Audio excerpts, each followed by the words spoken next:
నమస్కారం. నా పేరు భాస్కర్ రాయవరం. ఇవాళ మీకు ఒక కథ చెప్తాను. ఆ కథ నా చదువు కథ. నాకు చదువు ఎలా అబ్బింది అని చెప్పే కథ. పుస్తకం హస్తభూషణం అంటారు. పుస్తకం మస్తకభూషణం కూడా. పుస్తకం ఒక విజ్ఞాన ప్రపంచానికి ద్వారం లాంటిది. ప్రతి పుస్తకం వెనకాల అందులో ఉన్న విషయాన్ని బట్టి ఒక ప్రపంచాన్ని చూడడానికి అది ఒక గవాక్షంలా మనకు పనిచేస్తుంది. అందులోకి ప్రవేశించి అక్కడ ఉన్న లోకంలో విహరించి అందులో ఉన్న విషయాలు అందిపుచ్చుకోవడానికి అది ఒక సింహద్వారం లాంటిది పుస్తకం. ఇటువంటి పుస్తకాలు మనకు ప్రపంచంలో ఎన్నో భాషల్లో మనకు లభిస్తూ ఉన్నాయి. రచయితలు వారికి తోచిన అంశాల మీద రచనలు చేసినప్పుడు అవి కథల రూపంలో కావచ్చు, గేయాల రూపంలో కావచ్చు, కవితల రూపంలో కావచ్చు, పద్యాల రూపంలో కావచ్చు, నాటకాలు కావచ్చు, శతక సాహిత్యాలు కావచ్చు, ఏ సాహిత్య రూపమైనా ఏ భాషలో పుట్టినా ఆ పుస్తకాన్ని తీసుకువచ్చిన రచయిత కావచ్చు, రచయితల సమూహం కావచ్చు, ఆ పుస్తక ప్రచురణకు సహాయపడిన ప్రకాశకులు కావచ్చు, వీళ్ళందరి సమిష్టి కృషి వల్ల ఒక విజ్ఞాన ప్రపంచపు లోకాన్ని మనకు సిద్ధపరిచి మన చేతుల్లోకి తీసుకొచ్చేది పుస్తకం. అటువంటి పుస్తకాన్ని మనం చేతుల్లో పట్టుకోవాలి. అందులో ఉన్న పుటలు తిప్పాలి. ఆ పుస్తకాలలో ఉన్న విషయాలన్నిటినీ కూడా పఠనం చేసి తద్వారా వ్యక్తిగా మనకు సంబంధించిన మానసిక వికాసం ఏదైతే ఉందో ఈ పుస్తకాల ద్వారా మనం పొందవచ్చు. ఆ పుస్తకం ఒక గురువుగా ఎన్నో పాఠాలు మనకు నేర్పుతూ మనిషిగా మన వికాసానికి అది కారణమవుతుంది. ఇది నేను చెప్తున్న మాట కాదు. చరిత్రలో చూస్తే అక్షరం అచ్చు కాకముందు లిపిగా లేని రోజుల్లో గురుముఖత స్- గురువు నుంచి శిష్యులకి, ఆ శిష్యుల నుంచి వాళ్ళ శిష్యులకి ఒక సంప్రదాయానుసారంగా ఒక పరంపరగా విజ్ఞాన స్రవంతి ఎలాగైతే సాగుతూ వచ్చిందో ఆ అక్షరం ఒక లిపి రూపం తెచ్చుకొని ప్రతి యుగ సంధిలోనూ రకరకాల మలుపులు తిరిగి ఒక ముద్రణ రూపాన్ని సంతరించుకొని ఆ విజ్ఞాన స్రవంతి ప్రవాహానికి రకరకాల దారులను తేలికమయం చేసి ఒకప్పుడున్న తాళపత్ర గ్రంథాలు అయితేనేమి, తర్వాత వచ్చిన రాగిరేకులు, ఆ తర్వాత వచ్చిన కాగితం పుటలు, ఆ తర్వాత వస్తున్న సాంఖ్యిక తెరలు అంటే డిజిటల్ తెరలు, వీటన్నిటి ద్వారా ఈ పుస్తక ప్రపంచ విజ్ఞాన స్రవంతికి అవధులు లేని, ఎల్లలు లేని ఒక ప్రవాహ మార్గాలు లభించాయనడంలో ఏమాత్రం సందేహం లేదు.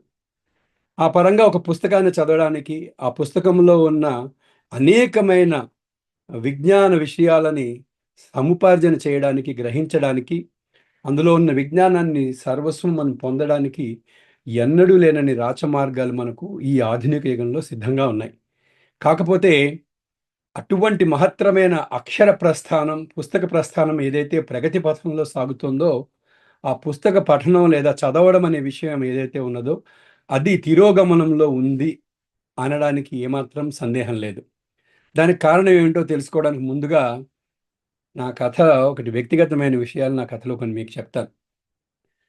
నాకు పుస్తకం చదవడం ఎక్కడ అలవాటైందని ఆలోచిస్తే, అది ఎవరిని చూసి నేర్చుకున్నాను, అక్కడి నుంచి దాన్ని ఎంతకాలం నాతో పాటు నిలుపుకొని ఉన్నాను, ఎక్కడ కోల్పోయాను, మళ్ళీ ఎక్కడ ఆ అలవాటుని ఎక్కడ లేదా మళ్ళీ ఎలా ఆ అలవాటుని తిరిగి దొరకపుచ్చుకునే ప్రయత్నం చేస్తున్నాను, ఇవన్నీ మీతో పంచుకుంటాను. తద్వారా బహుశా పుస్తకానికి అతి దగ్గరగా ఉన్నవారు, పుస్తకానికి దగ్గరగా ఉండి దూరమైన వారు, మళ్ళీ దగ్గర అవ్వాలని కోరుకుంటూ దానికి దగ్గర అవ్వలేకపోతున్నవారు, ఇలా నేను చెప్పిన మాటల ద్వారా కాస్తో కూస్తో వారి మార్గాలలో సవరణలో లేకపోతే వారికి బాగా పనిచేసిన విషయాలను అందరితో పంచుకోవడానికి మరింత స్ఫూర్తినిచ్చిన వాడు అవుతాను ఆశిస్తూ, ఆ పుస్తకం చదవడం అనే అలవాటు నాకు ఎక్కడ మొదలైంది చెప్తాను. బాల్యంలో మా రాయవరంలో నేను ఉన్నత పాఠశాలలో చదివాను. వైవైఆర్ జెడ్పీ హై స్కూల్, దాని పేరు ఎర్రపురెడ్డి ఎర్రమరెడ్డి జిల్లా పరిషత్ ఉన్నత పాఠశాల. దానికి వైవైఆర్ అన్న పేరు రాకముందు కేవలం జిల్లా పరిషత్ హై స్కూల్ రాయవరం. ఈ వైవైఆర్ అన్న పేరు ఎలా వచ్చింది అది తెలుసుకోవడం చాలా ముఖ్యం ఇక్కడ. ఒక మహానుభావుడు వై నరసింహారెడ్డి గారు, అంటే డాక్టర్ వై నరసింహారెడ్డి గారు, ఎర్రపురెడ్డి నరసింహారెడ్డి గారు, వారు అక్కడ అదే రాయవరం గ్రామంలో చదివి తర్వాత ఉన్నత విద్యని, వైద్య విద్యని అభ్యసించి అమెరికాకు వైద్యుడిగా వచ్చారు. వారు తన ఊరికి ఏదైనా వెనక్కి తిరిగి చేయాలన్న ఉద్దేశంతో ఒక మేము 6, 7, 8 తరగతులు అందరం చెట్ల కింద కూర్చొని చదువుకునేవాళ్ళం. 9, 10 తరగతులకు మాత్రమే 2 కొట్టాలుండే గదులు ఉండేవి. వాన వస్తే మేమందరం వెళ్ళి ఆ 8, 9 తరగతుల్లో కూర్చునేవాళ్ళం. లేకపోతే నీళ్ళు ఒకవేళ లోపలికి వచ్చేస్తే బడికి సెలవు వచ్చేది. అలా వానాకాలం చదువు అంటారు. అంటే వానలు వస్తే సెలవులు ఇచ్చే పరిస్థితి ఉన్న బడి మాది. అలాంటి పరిస్థితిలో ఆ మహానుభావుడు ఒక 75,000 రూపాయలని, అప్పట్లో ఇది ఎప్పుడు 1980, 85 సంవత్సరాల మధ్యలో, అంటే నేను ఇంకా 6వ తరగతిలో ఉన్నాను, 7వ తరగతిలో ఉన్నాను ఆ సమయంలో అనమాట, 81, 82లో ఒక 75,000 రూపాయల విరాళం ఇచ్చి 5 గదులతోటి, తరగతి గదులు, ఒక ఉపాధ్యాయ గది, ఒక హెడ్ మాస్టర్కి ఒక కార్యాలయము, ఒక చిన్న వేదిక లాంటిది ప్రదర్శనలకు కానీ ప్రసంగాలకు కానీ అనువుగా మాకు బడిలో తయారు చేసి ఇచ్చారు. అది చేయడం వల్ల ఎన్ని ఉపయోగాలంటే, తను చేసిన పనికి ఎంతకాల ప్రయోజనం ఉంటుందనేది, శాశ్వతమైన ప్రయోజనం ఉంటుందనేది, మన ఊరికి ఎటువంటి విషయాలు వెనక్కి చేయాలనేది ఇది గొప్ప ఆదర్శంగా నిలబడే ఒక నిదర్శనం మనందరికీ కూడా. అప్పటి నుంచి మా బడి వాతావరణం మారిపోయింది.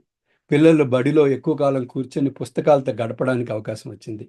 ఉపాధ్యాయులకి ఇచ్చిన గదిలో మా హెడ్ మాస్టర్ ఏం చేశారంటే ఒక గ్రంథాలయాన్ని ఏర్పాటు చేశారు. పుస్తకం పిల్లల చేతుల్లో తీసుకురావడానికి ఇంకా ఎక్కువ వెసులుబాట్లు వచ్చాయి. ఇంకా నాకు తెలుగు నేర్పించిన వారు చంద్రశేఖర్ మాస్టర్. చంద్రశేఖర్ మాస్టర్ తెలుగు నేర్పించినంత పాటుగా మా నారాయణ సారు హిందీ నేర్పించేవారు, హిందీ పండిట్ వారు. అలాగా తెలుగు, హిందీ భాషలను రెండూ నేర్చుకుంటూ 10వ తరగతి వరకు బాగా తెలుగు భాషను బాగా నేర్పించవచ్చు. ఆ విధంగా భాషా వికాసం, భాష మీద కాస్త ఆ, పట్టు వేగంగా పెరుగుతూ వచ్చాయి. అందులో మా ఇంట్లో మా తాతగారు రామాయణము, మహాభారతం, భాగవతం ఇటువంటి గ్రంథాలు చదివేవారు. అందులో ఉన్న కథలు మాకు చెప్పడమే కాకుండా దాంతో పాటుగా కాశీ మజిలీ కథలు, తర్వాత తెనాలి రామకృష్ణ కథలు, పేదరాజు పెద్దమ్మ కథలు, బేతాళుడి కథలు, చందమామలు వచ్చేవి. వీళ్ళన్నీ చదివి రకరకాలుగా మేము చందమామలు, బాలమిత్రులు అవన్నీ చదవడంతో పాటుగా మా తాతగారు చెప్పే కథలు ఇవన్నీ వినడము ఇవన్నీ చేసేవాళ్ళు. అలాగే అప్పట్లో మాకు ఈ 85 మధ్యలో బాగా ప్రసిద్ధి చెంది అందరి చేతుల్లోకి బాగా ముఖ్యంగా ఇటువంటి యువత చేతుల్లోకి వస్తున్న పుస్తకాలు అపరాధ పరిశోధన పుస్తకాలు, డిటెక్టివ్ నవలలు. మధుబాబు గారు రాసిన షాడో నవలు నాకు చాలా ఇష్టం. అప్పట్లో అవి మా ఊర్లో అద్దెకి తిప్పేవారు. రాయవరంలో ఎవరో పట్టుకొచ్చి వాటిని అద్దెకి తిప్పేవారు. అవి తీసుకొచ్చి చదువుకునేవాళ్ళం. అవి చదవకూడదు కదా అని చెప్పి దొంగగా చదువుకోవడం. ఒకసారి పుస్తకాల మధ్యలో, అసలు చదవాల్సిన పుస్తకాల మధ్యలో ఈ డిటెక్టివ్ పుస్తకాలు పెట్టుకొని చదువుతూ ఉంటే మా బాబాయ్ అన్నారు, నాయన అదేదో చదివేసి అది పక్కన పడి ఇది చదివేటప్పుడు ఇది చదువు, అది చదివేటప్పుడు అది చదువు అన్నారు. ఆ విధంగా ఆ పుస్తకాలు చదవడానికి, మన తరగతిలో ఉండే పుస్తకాలే కాకుండా వేరేవి చదవడానికి కూడా కాస్త అనుమతి లభించింది. అలాగే మా తాతగారి దగ్గర ఒక గమ్మత్తు అనే పుస్తకం ఉండేది, ఒక రామాయణం. అది వాక్య రామాయణం, దగ్గర దగ్గర 100 పేజీలు, 150 పేజీల దాకా ఉంటుంది. ఒరే ఇది చూడరా, ఇక్కడ మొదలైతే చివరి దాకా ఒకటే వాక్యం ఉంటుంది ఈ రామాయణంలో. అది ఎవరు రాస్తారు ఏమి నాకు గుర్తులేదు, కానీ అలా ఒక ఏకవాక్య రామాయణం ఉండేది. అలాగా అవన్నీ చదువుకుంటూ చేసుకుంటూ వచ్చేవాళ్ళం. ఈ బడిలో ఇలా ఏర్పాటు చేసిన తర్వాత అప్పట్లో నేను స్కూల్ పీపుల్ లీడర్, అంటే విద్యార్థి నాయకుడిగా ఉండేవాడిని. తరగతిలో పాఠాల్లోనూ వాటిల్లోనూ మొదటి మార్కులు వచ్చిన దశలో నన్ను ఎస్పీఎల్ అనేవాళ్ళు. ఎస్పీఎల్ కింద పెడితే అందులో ఎస్పీఎల్ ఒక పని చేయాలన్నమాట. పొద్దున్నే అసెంబ్లీ జరుగుతుంది, ప్రేయర్ జరుగుతుంది కదా, అందరు తరగతిలో ఇలా నించుంటారు. ఎస్పీఎల్, హెడ్ మాస్టరు వీళ్ళందరూ అక్కడ ముందుగా నించుంటారు. అవన్నీ ప్రతిజ్ఞ, తర్వాత ఇవన్నీ జనగణ కంటే ముందర ఇవన్నీ చేయాలన్నమాట. ప్రతిజ్ఞ అయిపోయిన తర్వాత నాకు వార్తలు చెప్పమని మా హెడ్ మాస్టర్ ఒక కార్యక్రమాన్ని అందించారు. వార్తలు ఎలాగంటే, ముందు రోజు వార్తాపత్రికల్లో వచ్చిన వార్తలన్నింటినీ కూడా ఒక సంక్షిప్తంగా రాసుకుని వచ్చి ఆ అసెంబ్లీలో చెప్పాలన్నమాట. ఆ విధంగా మా ఊరిలోకి హిందూ పేపరు మా మా బాబాయ్ వాడి కరణాలు అనమాట. ఒక హిందూ పేపరు, ఈనాడు పేపరు, జ్యోతి పేపర్ ఇవన్నీ వచ్చేవి. వాటిని చదివి అందులో ఉన్న విషయాలన్నింటినీ కూడా హెడ్లైన్స్ లాగా రాసుకొని మరుసటి రోజు ఉదయాన్న ఇంగ్లీష్లో వార్తలు, తెలుగులో వార్తలు చదివే అవకాశం నాకు లభించింది అనమాట. ఈ విధంగా పుస్తకాల్లో, వార్తాపత్రికల్లో ఉండే విషయాలు చదవడం, ఆ విషయాలను ఆకలింపు చేసుకుని బయటకు పెట్టుకోవడం, ఇలా 1980, 85 మధ్యలో జరిగిన ప్రయాణం. తర్వాత ప్రొద్దుటూరులో వచ్చాను. ప్రొద్దుటూరులో SCNR గవర్నమెంట్ ఆర్ట్స్ కాలేజ్, అక్కడ ఇంటర్మీడియట్ చదివాను 2 సంవత్సరాలు. ఇంటర్మీడియట్ చదువుతున్న 2 సంవత్సరాలు మా మధ్యతరగతి కుటుంబం. మా నాన్నగారు లేనప్పటికే అమ్మ చదివిస్తూ ఉన్నారు. మా అన్న ఇండియన్ ఎయిర్ ఫోర్స్‌లో చేరి బాధ్యతాయుతంగా మా అందరి కోసం సహాయం చేస్తున్నారు. అందువల్ల ఒక నిర్ణయానికి వచ్చి, మనం చదువు మీద బాగా శ్రద్ధ పెట్టాలన్న ఉద్దేశ్యంతోటి ఆ 2 సంవత్సరాలు సినిమా చూడకూడదు అని ఒక దీక్ష పూనా. 2 సంవత్సరాలు సినిమా చూడకూడదు. ఎంసెట్ రాయాలి. తర్వాత దాంట్లో ర్యాంక్ తెచ్చుకోవాలి. ఇటువంటి లక్ష్యాలు పెట్టుకొని, ఆ 2 ఏళ్ళు ఇంటర్మీడియేట్స్ అవుతున్నప్పుడు మరి ఆట విడిపి ఏమిటి అంటే పుస్తకాలు చదవడం. అప్పట్లో 'యండమూరి వీరేంద్రనాథ్' గారి నవలలు బాగా హల్చల్ చేయడం, అందరికీ అందుబాటులో ఉండడము. మా ఇంటి పక్కనే గ్రంథాలయం ఉండేది. ఆ గ్రంథాలయం మాకు సంబంధం ఏమిటో కూడా చెప్తాను. ఆ గ్రంథాలయం నుంచి తెచ్చుకోవడము, చదివేయడము, ఒక రోజులో నమిలి పడేయడం, మళ్ళా ఇచ్చేయడం. బాగా వేగంగా చదవగలిగేవాడిని అప్పట్లో. తెలుగు నవలలన్నీ కూడా మల్లాది గారివి, తర్వాత 'యండమూరి వీరేంద్రనాథ్' గారివి, అప్పట్లో వచ్చినవన్నీ కూడా. తర్వాత సీరియల్ అప్పట్లో అన్ని నవలలు ముందే వచ్చేవి కాదు. పుస్తకాలలో మన ఆహ్, మాసపత్రికల్లో, స్వాతి మాసపత్రికల్లోను, ఇట్లాంటి మాసపత్రికల్లో సీరియల్‌గా వచ్చేది 'వెన్నెల ఆడపిల్ల' ఇవన్నీ కూడా. అవన్నీ చదివేస్తూ అలాగా నవలా సాహిత్యానికి బాగా దగ్గరయ్యాను ఇంటర్మీడియేట్ సమయంలో. మా మేనమామ ఆయన గ్రంథాలయ అధికారనమాట. ఆయన చాలా అదే వృత్తిగా చేశారు. అందులోని రిటైర్ అయ్యేలాగా. మేము వేసవి సెలవుల్లో నందలూరు, మా మామ ఎక్కడుంటే అక్కడికి వెళ్ళేవాళ్ళము. అమ్మ అందరం కలిసి, పిల్లలందరం కలిసి వెళ్ళేవాళ్ళం. అక్కడికి వెళ్ళినప్పుడు గ్రంథాలయంలో సమయం గడపడం. ఎందుకంటే ఆయన అందరు "పదండ్రా" అనేవాళ్ళు. పొద్దున్న లేచి అందరితో ఆయనతో పాటు వెళ్ళిపోయేవాళ్ళం. వేసవైనా సరే ఆయనకి గ్రంథాలయానికి వెళ్ళడం అనేది తప్పనిసరిగా ఉండేది. అలా వెళ్ళడం వల్ల ఆ పుస్తకాలను తిరగాడడం, అక్కడున్నవేవో అటు ఇటు తిప్పడం, వాటన్నిటి వల్ల పుస్తక ప్రపంచం ఒకటి బాగా దగ్గరైంది. అలా ఇంటర్మీడియేట్ 2 సంవత్సరాలు నవలా సాహిత్యంతోటి ఇలా విరివిగా గ్రంథాలయాలకు వెళ్ళడం వల్ల, అందులో ఉన్న పుస్తకాలన్నీ తెచ్చుకోవడం, చూసుకోవడం, చేయడం అవన్నీ కాస్తో కూస్తో చదవడం అనేది బాగానే అలవాటుగా ఉండింది. తెలుగు మీడియం చదివాం కాబట్టి తెలుగు పుస్తకాలే ఎక్కువ చదవడం అలా ఉండేది. తర్వాత నా జీవితంలో బాగా మలుపు, చదవడం అనేది బాగా కొన్ని మెట్లు ఎక్కువ ఎదిగింది ఆర్‌ఈసీ వరంగల్‌లో. ఇప్పుడు ఎన్‌ఐటీ వరంగల్ అంటున్నాం. ఆర్‌ఈసీ వరంగల్‌లో ర్యాగింగ్ ద్వారా జరిగిన ఒక అద్భుతమైన సహకారం, నాకు లభించిన లబ్ధి ఏమిటంటే, మా సీనియర్లు వాళ్ళు మాకు ర్యాగింగ్ చేయడం ద్వారా, ఇప్పుడు మన అమెరికాలో బాగా ఫేమస్ రాణి బ్రదర్స్, ప్రసాద్ రాణి, శ్రీనివాస్ రాణి, వీళ్ళందరూ మాకు, ప్రసాద్ రాణి అఫ్‌కోర్స్ సూపర్ సీనియర్, శ్రీనివాస్ రాణి మాకు ఇమ్మీడియేట్ సీనియర్. వీళ్ళందరూ కాకుండా ఇంకా ఇతరత్ర వాళ్ళ సీనియర్ వర్గం అందరూ కూడా ర్యాగింగ్‌లో భాగంగా వాళ్ళు తెలుగు సాహిత్యంలో విషయాలన్నీ కూడా మాకు అందించేవారు. ఇది చదవరా, అది చదవరా, అందులో చదివి విషయం చెప్పరా, ఇది చెప్పరా అని చెప్పి, అప్పుడు ఇంకా విశ్వనాథ్ గారు, దేవులపల్లి వారు, ఇలా మన గురజాడ వారు, ఇలా ఒకరు కాదు, ఒక్క సాహిత్యం అని కాదు, రకరకాల తెలుగు సాహిత్య విషయాలన్నిటిని కూడా మా నెత్తిన వేయడం, వాటిని చదవమని చెప్పడం, ఏదో ఒకటి చేసి ఆ పరంగా తెలుగు సాహిత్యంలో ఇంకా విస్తృతంగా ఉన్నాను. కేవలం నవలా సాహిత్యానికి మాత్రమే, అప్పుడప్పుడు పురాణాలు, కథలు వాటికి మాత్రమే ఉన్న నా కళ్ళు కాస్త వీటన్నిటి మీద పడే అవకాశం వచ్చింది. తర్వాత హైదరాబాద్‌లో 4 ఏళ్ళు చదివేసిన తర్వాత తెలుగుకి సంబంధించిన ఏ విషయమైనా సరే, నా మిత్రుడు, నేను, రామజోగయ్య శాస్త్రి, మేమందరం కూడా అలా నమిలి పడేసేవాళ్ళం. రకరకాల విషయాలు పట్టుకునేవాళ్ళం. అక్కడ జరిగే తెలుగు భాషకు సంబంధించిన ఏ ఆటలైనా సరే స్ప్రింగ్స్‌బీలో ఆడేవాళ్ళం. మేమే బహుమతులు కొట్టేవాళ్ళం. ఆ పరంగా తెలుగు బాగా చదవడము, తెలుగు విషయాలు బాగా పట్టుకోవడం, ఇవన్నీ ఆర్‌ఈసీలో బాగా గట్టిపడ్డాయి నా మనసులో. ఆ తర్వాత ఈసీఐఎల్‌లో 2 ఏళ్ళు పనిచేశాను హైదరాబాద్‌లో. అక్కడ ఒక బ్యాచ్ ఉండేవారు. వాళ్ళు ఐఏఎస్‌కి ప్రిపేర్ అయ్యేవాళ్ళు. వాళ్ళందరూ ఐఏఎస్‌కి ప్రిపేర్ అవుతూ ఐఏఎస్‌లో తెలుగు తీసుకున్నారు. ఆ విధంగా అక్కడున్న తెలుగు ఇంకొక వేరే స్థాయిలో ఉండేదనమాట. ప్రాచీన సాహిత్యానికి సంబంధించి బోలెడు విషయాలు వాళ్ళు చదవాల్సొచ్చేది. వాళ్ళతో చర్చించడం, వాళ్ళతో మాట్లాడడం, ఇవన్నీ చేస్తూ అక్కడ వాళ్ళలో కొంతమంది కాస్త ఆంగ్ల సాహిత్యాన్ని కూడా పరిచయం చేశారు. అప్పుడు ఫస్ట్ టైమ్ ఐన్ ర్యాండ్ పుస్తకాలు చదివాను. 'ఫౌంటైన్ హెడ్' అని, తర్వాత 'అట్లస్ షృగ్డ్' అని, ఈ పుస్తకాలు చదవడం, ఆ కొత్త ప్రపంచం ఒకటి తెరుచుకోవడం. ఆర్‌ఈసీలో ఉన్నప్పుడు కూడా కొంచెం ఆంగ్ల సాహిత్యం పరిచయం. 'పీజీ వుడ్ హౌస్', తర్వాత 'ఓ హెన్రీ' కథలు, ఇవన్నీ మొదటి సంవత్సరంలో ఆంగ్లం ఉండేది. అలాగా కొంచెం ఆంగ్ల సాహిత్యం అక్కడక్కడ. అన్నట్టు ఆంగ్ల సాహిత్యం అంటే ఇంకో విషయం కూడా చెప్పాలి. ఇంటర్మీడియేట్ సమయంలో మా అన్న బాగా జాన్ కీట్స్ ఇలాంటి ఆంగ్ల సాహిత్యం పట్ల బాగా మక్కువ చూపించేవారు. సో, తను చదవడం వల్ల ఆ విషయాలన్నీ కూడా బాగా మనసుకెక్కాయనమాట. ఇలా కాస్తో కూస్తో వేరే విషయాలు చదవడం, అవన్నీ బాగా అలవాటై, తర్వాత 94లో అమెరికాకొచ్చిన తర్వాత తెలుగు పుస్తకం పూర్తిగా దూరం అయిపోయింది అప్పట్లో. 94 దాంట్లో ప్రధానంగా తెలుగు అందినది ఇక్కడ కంప్యూటర్ ద్వారా అందేది. పుస్తకాలు పట్టుకురావడం కాకుండా మనం ఊరగాయలు, మన బట్టలు, అక్కడి నుంచి ఏవో కాస్తో కూస్తో 2 పుస్తకాలు, 3 పుస్తకాలు తెచ్చుకోవడం తప్ప, ఇలా విస్తృతంగా తెలుగు పుస్తకాలు అందుబాటులోకి ఉండడం అనేది చాలా తక్కువగా ఉండింది ఆ రోజుల్లో, 90లో రావడం వల్ల. బాగా స్కిట్ అని ఆహ్, సొసైటీ ఫర్ కల్చరల్ soc.cultural.indian.telugu అని ఒక క్యారెక్టర్ బేస్డ్ చర్చా గ్రూప్స్ ఉన్నాయన్నమాట. వాటిల్లో పలువురు తెలుగు వారితోటి తెలుగు కంప్యూటర్లో టైప్ చేయడం, ఐట్రాన్స్ అని అప్పట్లో అవన్నీ వచ్చేవి. అలా ఆ అక్షరాన్ని తెరల మీద చదవడం అనేది అప్పుడు మొదలయ్యి, కానీ ఎక్కువగా తెలుగు సాహిత్యము అందుబాటులో ఉండేది కాదు ఆన్లైన్లో అప్పట్లో. అలా అలా కొంచెం చెప్పాలంటే అమెరికాకు వచ్చిన తర్వాత నాకు వ్యక్తిగతంగా తెలుగు పుస్తకం కొంచెం దూరమైంది.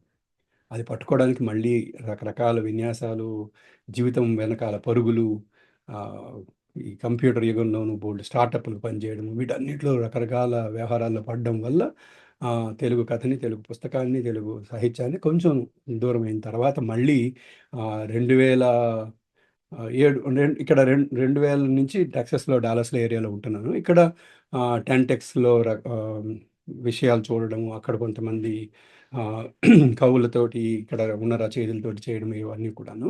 వీటన్నిటిలో నా జీవితంలో నన్ను వెంటాడిన విషయం, నేను చదివి తెలుసుకున్నది ఒకటి ఆర్‌ఈసీలో జరిగిన ఇన్సిడెంట్ ఒకటి చెప్తాను మీకు.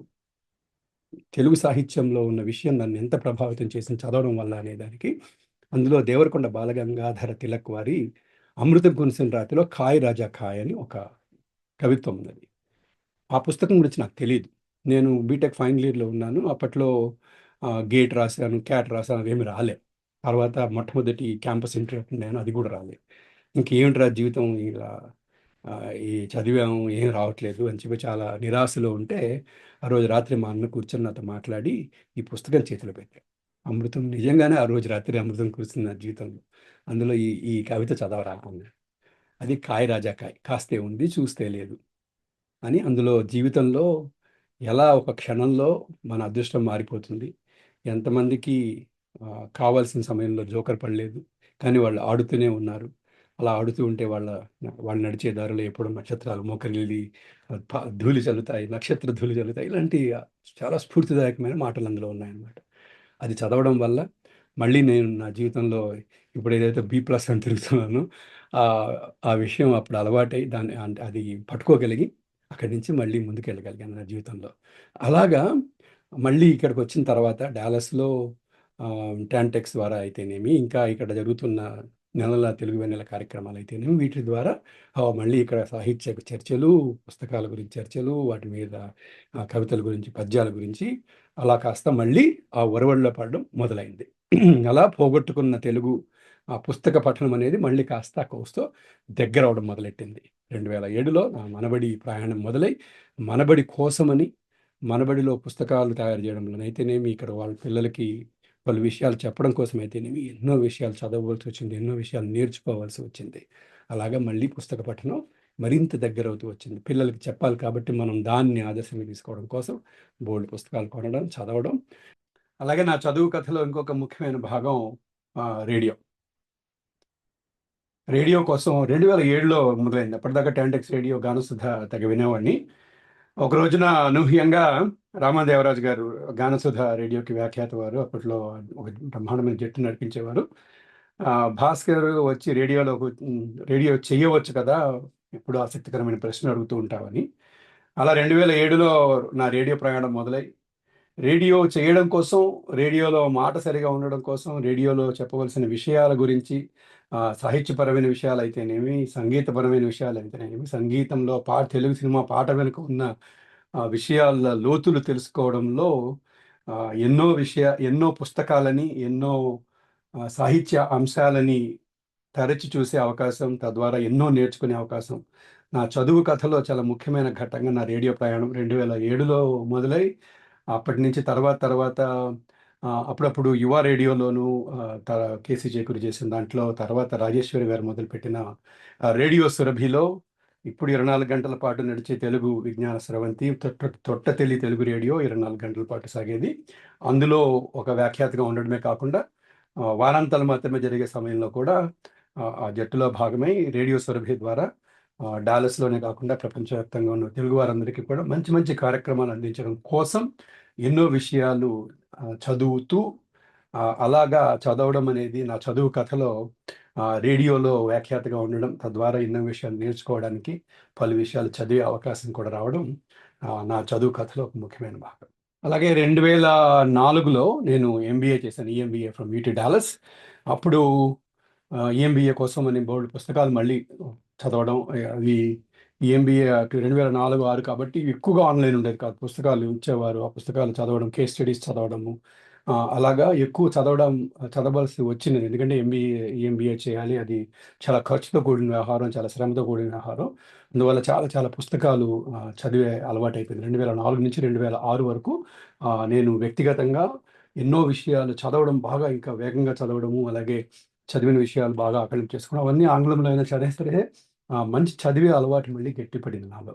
ఆ తర్వాత తర్వాత ఈ మనబడి ప్రయాణం ఇవన్నీ అయిన తర్వాత 2020లో మనం ప్రపంచం అంతా కూడాను ఆ, ఒక విపత్తుని ఎదుర్కొన్న సమయంలో మళ్ళీ చాలా సమయం మనం చదువుకోవడానికి, మన చుట్టూ పుస్తకాలే మనకు నేస్తాలే ఉన్న సమయంలో ఒక కొత్త వ్యవహారం మనము చేపట్టగలిగాం. అదేమిటంటే, ప్రపంచంలో పలువురితోటి మనం ఇంట్లో కూర్చొని అనుబంధ సంబంధ బాంధవ్యాలని ఏర్పరచుకోగలగడం అనేది జూమ్ ద్వారా. బి ప్లస్ విత్ భాస్కర్ అన్న ఒక ఒక ఛానల్ మొదలుపెట్టి, దాని ద్వారా B plus is A plus way to B అన్న అన్న నినాదంతో ఒకరోజు ఏదో ఒక మన మనసులో ఉండే ఏదైనా ఆశావహ దృక్పథాన్ని ప్రపంచానికి పంచుకోవాలి. అలా పంచుకోవాలి అనుకున్నప్పుడు మనం ఏదో ఒక విషయాన్ని ఆధారంగా తీసుకొని చెబితే బాగుంటుందన్న ఒక ఆలోచన వచ్చి, రోజుకు ఒక పద్యం అని పద్యాలు చెబుతూ, మనకు నచ్చిన కవితలు చదువుతూ, లేదా పుస్తకంలోంచి ఒక విషయాన్ని గురించి పరిచయం చేస్తూ అలా మొదలైనది. పలువురు ఆ విషయంలో కలవడం వల్ల ఒక కొన్ని కొన్ని సాహిత్య పరంపరలకి నా విషయంలో, నా వ్యక్తిగతంగా నాకు ఎన్నో అద్భుతాలు, గొప్ప గొప్ప వ్యక్తులు పరిచయమై, వారి ద్వారా తెలుగు సాహిత్య సీమల్లో ఇంకా ఎన్నో గొప్ప గొప్ప విషయాలు నాకు పరిచయం అయ్యాయి. ఇది నిజంగా నేను నా చదువు కథలో ఒక అద్భుతమైన మరపురాని మైలురాయి లేదా మలుపు కింద చెప్పుకోవాలి. అలాగా బి ప్లస్ విత్ భాస్కర్ అనే ఛానల్లో సినీ వినోద కార్యక్రమాలే కాకుండా మన పురాణ గాథల గురించి రకరకాల కార్యక్రమాలు నిర్వహించేవారు. చాలామంది మల్లిక్ దివాకర్ల, అన్నపూర్ణ దేవరకొండ, వీళ్ళందరూ పురాణాలకు సంబంధించి, లలితక్క, వీళ్ళందరూ బోల్డ్ విషయాలు చెప్తూ ఉండడం వల్ల, దాని గురించి తరచి ప్రశ్నలు అడుగుతుండడం వల్ల మళ్ళీ కొన్ని పురాణ గ్రంథాలు తిరగవేసి దాన్ని చదవడం, చేయడం, ఇవన్నీ అలవాటయ్యాయి. అలాగే పద్యలహరి అనే కార్యక్రమం విజయసారథి జీడిగుంట గారు, ఇప్పుడు బావ అంటాను, మా ప్రసాద్ రాణి అన్న, తమ్ముడు రఘు, వీళ్ళందరూ, మన హిభశ్రీ అన్న, ఇలా పద్యాలకు సంబంధించి ఎన్నో రకాలైన గొప్ప గొప్ప కవుల పద్యాలన్నిటి కూడా గానం చేద్దామని పద్యలహరి అన్నారు. ఆ పద్యలహరి వల్ల మళ్ళీ తెలుగు పద్యాన్ని ఇంకా కొంచెం దగ్గర తీసుకోవడం, ఎన్నో గొప్ప గొప్ప కావ్యాల్లోంచి పద్యాలు చెప్పడం. గరికపాటి నరసింహారావు గారి సాగర్ ఘోష మొత్తం 1000 పదాలు చదివేశాను. అలాగే అన్నమాచార్య కీర్తనలు రాశారా, పద్యాలు రాశారా చూద్దామని అలమేలు మంగా వెంకటేశ్వర శతకం రాశారని, ఆ శతకంలో ఉన్న పద్యాలన్నీ కూడా గానం చేయడం, ఆముక్తమాల్యద పద్యాల గురించి లోతుకు వెళ్ళి ఆ పద్యాలను విశ్లేషణ చేయడం, ఇలా ఒకటేమిటి రకరకాల విషయాలని తెలుగు పద్యాలకు సంబంధించి కొన్ని వేల పద్యాలని నేను పఠించడమే, నేను నాతో పాటుగా అందరూ కలిసి పఠించడం ద్వారా, అందరూ చెప్తున్న వినడం ద్వారా అలా పద్యసీమకి మరింత దగ్గర అయిపోయి పద్యలహరి అనే దాంట్లో చేశాం. అలాగే తెలుగు లలిత గీతాలలో ఎంత గొప్ప విషయాలు ఉన్నాయని చెప్పి లలిత భారతి అన్న కార్యక్రమంలో కొన్ని వేల లలిత గీతాలని ఈ ఛానల్ ద్వారా పాడడం, దాని సాహిత్యాన్ని ఎక్కడున్నా దొరకపోయినా దాన్ని పట్టుకోవడం, ఆ సాహిత్యం ఎవరు రాశారు, దాంట్లో విషయం ఏమిటి, ఇవన్నీ తెలుసుకోవడం. ఆ విధంగా లలిత గీతాల గురించి విస్తృతమైన ఒక కోణాన్ని తీసుకోగలిగాం. ఇంకా గొప్పగా నా మనసుకు నచ్చి, ఇవన్నీ కూడా మనసుకు నచ్చిన విషయాలైనా సరే, కథాకళ అని, కథలకు సంబంధించిన the art of story telling అని మొదలుపెట్టి, దాంట్లో ప్రతి వారం కూర్చొని శనివారం పూట సాయంత్రం 3 కథలను తీసుకొచ్చి 3 కథలు చెప్పడం. ఆ కథలు ఇలాగా నేను చదవకపోయినా వేరే వాళ్ళు చదువుతుంటే వినడం అనేది, ఇందాక చెప్పే ఒక మాటలో మనం అనుకుంటాం కదా, ఇప్పుడున్న ఆధునిక యుగంలో చదవడంతో పాటు రకరకాల విషయాల ద్వారా, అంటే ఆడియో బుక్స్ అయితేనేమి, ఇలాగా కిరణ్ ప్రభ గారి ఛానల్లో ఎన్ని విన్నాను నేనైతే, ఎన్ని సాహిత్య విషయాలు తెలుసుకున్నాను కూడా. అది దాదాపుగా చదివిన అంటే ఆయన ఎన్ని సంగతులు చదివి తీసుకొచ్చి మనకు చెప్తారు కదా, అలాగా కొన్ని వినడం అనేది, ఎస్పెషల్లీ అటువంటి ఛానల్స్ ద్వారా విని తెలుసుకోవడం అనేది కూడా మనం అలవర్చుకోవాల్సిన లక్షణం, అలవాటు కూడా. అలా కథాకళలో పలువురు కథకులు వాళ్ళు తీసుకొచ్చే కథలు కాకుండా నేను కథలు అందిస్తున్నప్పుడు కానీ, ఆ కథల గురించి విషయాలు తెలుసుకోవాలన్నప్పుడు కానీ, ఎన్నో విషయాలు చదివి తెలుసుకోవచ్చు. ఎప్పుడు తెరవని కథల పుస్తకాలు తెరిచి నేను చదివాను. ఇది కథల ప్రపంచంలోకి నన్ను తీసుకువెళ్తూ నా వెనక ప్రపంచ పటం కనిపిస్తోంది కదా! అందులో నాకొకసారి ఇది కూడా నారాయణ స్వామి అన్న నాకు తను మళ్ళీ పునఃపరిచయం అవ్వడం, వారి అన్నతో కలిసి ప్రయాణం, ఆయన ఎన్ని విషయాలు అందించేవారు, ఎన్ని విషయాలు నేర్పించేవారు. ఇవన్నీ కూడా తలుచుకుంటే మళ్ళీ చదువు మీద తెలుగు పుస్తకం గానీ, తెలుగు కథ కానీ, తెలుగుకు సంబంధించిన సాహిత్య విషయాలు చదవడం పట్ల అభిలాష వీళ్ళందరి ద్వారా మళ్ళీ నాకు అబ్బింది అది. అది నేను చాలా ఆనందించే విషయం. ఈ ఒక రోజున అన్న ఒకసారి సభలో ఒక దేశానికి సంబంధించిన కథా ప్రక్రియ గురించి చెప్పారు. అది చాలా బావుంది. మొరగ్గోనో ఏదో ఒక మిడిల్ ఈస్టర్న్ కంట్రీ గురించి ఆ దేశంలో ఎలా చెప్తారు కథలు అనే విషయాన్ని చెప్పారనమాట. అది స్ఫూర్తిగా తీసుకొని ప్రతి దేశంలోనూ కథలకు సంబంధించిన విషయాలు మనకు ఇలా మన భారతదేశంలో ఉన్నట్టే, తెలుగు సీమల్లో ఉన్నట్టే, ప్రపంచంలో ప్రతి ఊరిలో, ప్రతి దేశంలో కూడా కథలకు సంబంధించిన విషయాలు ఉన్నాయి అనేది తెలిసినదే. అందువల్ల దాని లోపలికి ప్రతి దేశంలో కథా సంప్రదాయాలు ఎలా ఉంటాయి? వాళ్ళ దేశంలో కథ ఎలా పుట్టింది? ఎక్కడ మూలం? ఎలా ఎలా బ్రతికింది? ఎలా పెరిగింది? ఎలా సాగుతోంది? అనేది పరిశోధన చేసుకుంటూ దగ్గర దగ్గర 40 దేశాలలో కథా రీతుల గురించి పరిశోధన చేయగలిగారు. ఆ పరిశోధన చేస్తూ ఉన్న విషయాల్లో ఆ ఒరవడిలో ఎన్నో విషయాలు నేర్చుకున్నాం. ఆ దేశంలో ఉన్న కొన్ని పుస్తకాలు చదివి లేదా దాని అనువాదాలు చదివి అందులో ఉన్న విషయాలు తెలుసుకోగలిగి వాటన్నిటిని కూడా సమగ్రంగా ఒక సంపుటిలాగా నేను సేకరించగలిగాను. అది దానివల్ల కూడా నాకు చదువు మళ్ళీ ఇంకో కొత్త రీతిలో అబ్బింది. దాంట్లో అంతర్జాలం విషయాలు చదవడం, పుస్తకాలు చదవడం, తర్వాత archive.orgలో వెళ్ళి అక్కడున్న విషయాలు చదవడం ఇవన్నీ కూడాను. వీటన్నిటితో చేస్తూ ఉండగా 2023, 20 ఆ సంవత్సరంలో సిలికానాంధ్ర విశ్వవిద్యాలయంలో ఇప్పుడు ఆర్యా యూనివర్సిటీ అంటున్నారు. అందులో తెలుగు స్నాతకోత్తర విద్య పెట్టారు. అంటే మాస్టర్స్ ఇన్ తెలుగు కొత్తగా తెలుగు శాఖని అక్కడ తెరిచి అందులో స్నాతకో